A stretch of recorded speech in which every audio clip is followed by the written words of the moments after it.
Sunday ആയിക്കഴിഞ്ഞാൽ ഉച്ചയ്ക്ക് ശേഷം എവിടെയെങ്കിലുമൊക്കെ ഒന്ന് പോകണം വിചാരിക്കും കേട്ടോ. പക്ഷേ ഇപ്പോൾ കുറച്ച് സൺഡേകളായിട്ടും എവിടെയും പോകാറില്ല, വീട്ടിൽ തന്നെയാണ്. അപ്പോൾ ഇവിടെ ഒരു എക്സിബിഷൻ വന്നിട്ടുണ്ട് എന്നറിഞ്ഞു. ശരി, അവിടെ തന്നെ പോകാമെന്ന് വിചാരിച്ച് ഞങ്ങൾ ഉച്ചയ്ക്ക് ശേഷം ഒരു 3:30 3:45 ആയപ്പോൾ വീട്ടിൽ നിന്ന് ഇറങ്ങി കേട്ടോ. മക്കളൊക്കെ പോണ വഴിക്ക് നല്ല ഉറക്കമായി കേട്ടോ. കുറച്ച് ദൂരം പോകാനുണ്ട്.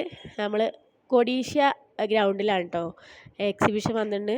പീളമേട് റോഡ്, കോയമ്പത്തൂർ. അപ്പോൾ നമ്മൾ പോണ വഴിക്ക് ഫൺ മാളൊക്കെ കണ്ടു കേട്ടോ. ഞാൻ കുറേ കാലം മുന്നേ, അതായത് കല്യാണം കഴിഞ്ഞ് വന്ന സമയത്ത് ഫൺ മാളിൽ ഒരു വട്ടം പോയിട്ടുണ്ട് കേട്ടോ. പിന്നെ ഈ റോട്ടിൽ കൂടെ ഒക്കെ വരുന്നത് കുറേ കാലത്തിന് ശേഷമാണ്. കുറേ റോഡൊക്കെ മാറിയിട്ടുണ്ട്, നല്ല റോഡൊക്കെ ആക്കിയിട്ടുണ്ട് കേട്ടോ. ദേ ഗ്രൗണ്ട് എത്തി കേട്ടോ. നല്ല തിരക്കായിരുന്നു. ബൈക്കിൽ നിന്ന് ഇറങ്ങിയപ്പോഴേ ഞങ്ങൾ തിരിച്ച് വീട്ടിലേക്ക് തന്നെ പോകണമെന്ന് വിചാരിച്ചു കേട്ടോ. നല്ല തിരക്ക് തോന്നി. കണ്ടെത്താ ദൂരെ വരെ കാറുകൾ ഇങ്ങനെ പാർക്ക് ചെയ്തിട്ടുണ്ടായിരുന്നു കേട്ടോ. നിറയെ ആൾക്കാരുണ്ടായിരുന്നു. പിന്നെ ഇതാ നമ്മൾ ടിക്കറ്റ് എടുത്തു. എന്തായാലും വന്നില്ലേ, കണ്ടിട്ട് തന്നെ പോകാമെന്ന് വിചാരിച്ച് ടിക്കറ്റ് എടുക്കാൻ വേണ്ടിയിട്ട് ഏട്ടൻ പോയിട്ടുണ്ട്. അതുവരെ ഞങ്ങൾ വെയിറ്റ് ചെയ്തു. 5 വയസ്സിന് താഴെയുള്ള കുട്ടികൾക്ക് ഫ്രീ ആണ് കേട്ടോ. അപ്പോൾ 150 രൂപയാണ് ടിക്കറ്റിന്. പുറമേയൊക്കെ കാണാൻ നല്ല രസമുണ്ട്. ഇനി നമ്മൾ ഇത് ഉള്ളിലേക്ക് കടക്കാനുള്ള ക്യൂവിൽ നിൽക്കാൻ പോവാണ് കേട്ടോ. ക്യൂ ഒന്നും കാണാനുണ്ടായിരുന്നില്ല, ഒരുപാട് ദൂരം ഉണ്ടായിരുന്നു കേട്ടോ ക്യൂ. അങ്ങനെ എങ്ങനെയൊക്കെയോ ഒരു 5 മണിയൊക്കെ ആയപ്പോൾ ഉള്ളിലേക്ക് എത്തി കേട്ടോ. നമ്മൾ അത്ര നേരത്തെ പോയിട്ട് 5 മണിയൊക്കെ ആയപ്പോഴാട്ടോ ഉള്ളിലേക്ക് കയറാൻ പറ്റിയത്. അത്ര തിരക്കായിരുന്നു. ചെല്ലുന്ന് കയറുന്ന സമയത്ത് കുറേ ലവ് ബേർഡ്സും പിന്നെ കുഞ്ഞു കുഞ്ഞു നമ്മൾ അടയ്ക്കാക്കുരുവിയൊക്കെ പോലത്തെ കുരുവികളൊക്കെ ഇങ്ങനെ ഒരു ഫ്രീ ആയിട്ട് തുറന്നു വിട്ട പോലെ ഇരിക്കുകയാണ് കേട്ടോ. അത് നമ്മൾ പുറത്തു കൂടെ ഒക്കെ ഇങ്ങനെ പാറി പോകുന്നുണ്ടാവും. എല്ലാ കിളികളും കേട്ടോ. ഇവിടുന്ന് അപ്പുറത്തേക്ക് അവിടുന്ന് ഇപ്പുറത്തേക്കൊക്കെ ആയിട്ട് ഇങ്ങനെ പാറി പാറി നടക്കുമായിരുന്നേ. നല്ല രസമുണ്ടായിരുന്നു കേട്ടോ അത് കാണാൻ.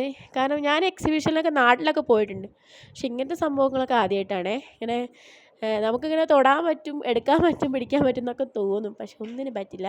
കാരണം അങ്ങനെയൊന്നും കിട്ടില്ല കേട്ടോ അവരേനെ. അപ്പോൾ അങ്ങനെ അത് കണ്ടു കേട്ടോ. അത് കുട്ടികൾക്ക് നല്ല ഇഷ്ടമായി. പിന്നെ പോയപ്പോൾ ഫുൾ പൂന്തോട്ടം.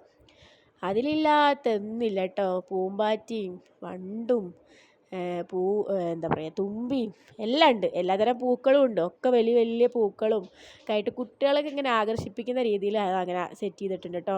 കുട്ടികൾ അവിടെ തന്നെ കേട്ടോ, ഫുൾ കുട്ടികൾ അവിടെ ഉണ്ടായിരുന്നു. കുറേ നേരം അവിടെ നിന്നു.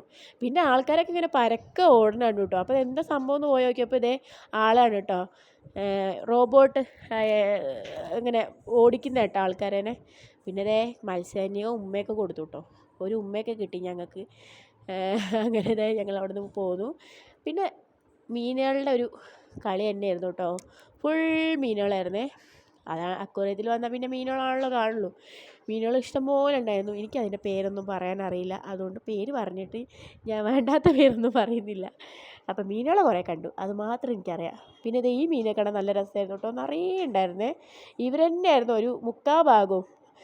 ഫുള്ള് നല്ല, കുട്ടികൾക്ക് ഭയങ്കര ഇഷ്ടമാകും, കാരണം കളർഫുള്ളാണല്ലോ അവർ. എൻ്റെ മോളൊക്കെ അത് പിടിക്കാൻ വരെ നോക്കുന്നുണ്ടായിരുന്നു, ചില്ലിൽ കൂടെ തപ്പി തപ്പി. പക്ഷേ ഉള്ളിലായതെന്ന് അവൾക്ക് അറിയില്ല. അങ്ങനെ ആളെയും കണ്ടു കേട്ടോ. ആള് ഹായ് ഒക്കെ പറഞ്ഞു, ഓക്കെ അല്ലേ എന്നൊക്കെ ചോദിച്ചു കേട്ടോ. മോൻ അതിന് ഓക്കെ ആണെന്നും ഹായ് എന്നൊക്കെ പറഞ്ഞ് മറുപടിയൊക്കെ പറയുന്നുണ്ടായിരുന്നു. അവർ തമ്മിൽ ഭയങ്കര സംഭാഷണമായിരുന്നു. അങ്ങനെ നമ്മളിതാ ചുറ്റിക്കറങ്ങി മീനുകളൊക്കെ ഒരുപാട് കണ്ടു. എൻ്റെ മോന് അതിനൊക്കെ നിരീക്ഷിച്ച് അച്ഛന് പറഞ്ഞു കൊടുക്കണം കേട്ടോ. വലിപ്പമുണ്ട്, പല്ലുണ്ട്, വായുണ്ട് എന്നൊക്കെ പറഞ്ഞു കൊടുക്കുന്നുണ്ടായിരുന്നു. അവൻ അതിൻ്റെ ഉള്ളിൽ കയറിയാൽ പിന്നെ വായ കൂട്ടിയിട്ടേ ഇല്ല കേട്ടോ. വർത്താനം തന്നെയായിരുന്നു. പിന്നെ മോൾക്കും അതെ, ഈ മീനിൻ്റെ അടുത്ത് നിന്ന് മോള് പോരുന്നേ ഉണ്ടായിരുന്നില്ല. ഇത് ഭയങ്കര ഇഷ്ടമായിരുന്നു. പിന്നെ നമ്മൾ പുറത്തേക്ക് ഇറങ്ങി കേട്ടോ. അതൊക്കെ കണ്ടു കഴിഞ്ഞ് പുറത്തേക്ക് ഇറങ്ങിയപ്പോൾ ഫുൾ സ്റ്റാളുകളായിരുന്നേ. നല്ല വിലയുണ്ടായിരുന്നു കേട്ടോ സാധനങ്ങൾക്ക്. എല്ലാം ഉണ്ടായിരുന്നു. ചെരുപ്പ്, കമ്മൽ, ഡ്രസ്സ്, പിന്നെ ഇലക്ട്രോണിക് ഐറ്റംസ്, അതേപോലെ എല്ലാം, വള മാല എന്നും പറയേണ്ട ഫാൻസി ഐറ്റംസും ഫുഡും ഒക്കെ ഉണ്ടായിരുന്നു കേട്ടോ. അവിടെ ഇനി ഒന്നും ഇല്ലാത്തില്ല, എല്ലാം അവിടെ ഉണ്ടായിരുന്നേ.